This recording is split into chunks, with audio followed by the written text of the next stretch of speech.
Bonjour Stéphane. Bonjour Mario. Stéphane, pouvez-vous nous parler de l'actualité de Shane Capital en quelques mots?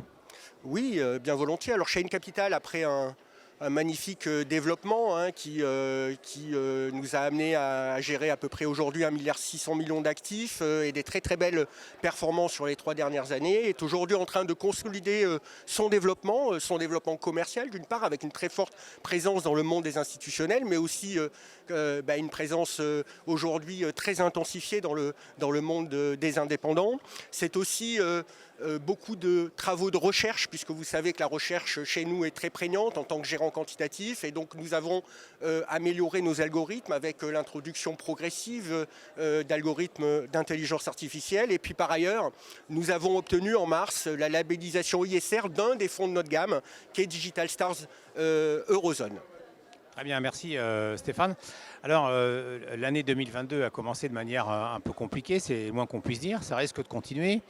Y a-t-il un ou plusieurs fonds de la gamme de chez Shane Capital que vous souhaitez mettre en avant? Alors, notre gamme, comme vous le savez, est très étroite. Nous gérons aujourd'hui 6 supports, dont 5 sont des supports long only, actions, qui sont gérés selon la même méthode quantitative momentum, la méthode Digital Stars.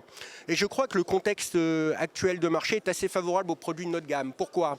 Notre gamme est quasi intégralement européenne. Et aujourd'hui, les actions européennes nous semblent particulièrement attractives, notamment, si j'avais un élément à mentionner, ça serait la décote que l'on observe aujourd'hui sur le marché européen par rapport au marché américain. On a une décote de 27% du PER, ce qui ne s'est jamais observé historiquement. En moyenne, la décote du marché européen est plutôt proche des 13 à 14%, donc 2 fois plus de décote que d'habitude. Par ailleurs, la classe d'actifs actions, et je crois dans ce contexte, et c'est peut-être le paradoxe, puisqu'on a tous effectivement en mémoire ce news flow qui est quand même particulièrement dramatique avec cette crise en Ukraine, je crois que les actions sont aujourd'hui un actif réel qu'il faut continuer à prendre en considération dans un monde reflationniste. Par ailleurs, la valorisation des actions est toujours très très convenable, donc il n'y a pas véritablement d'alternative aux actions. Donc un fonds comme Digital Stars Europe me paraît être aujourd'hui un produit qu'il faut prendre en considération avec un objectif de placement qui est adapté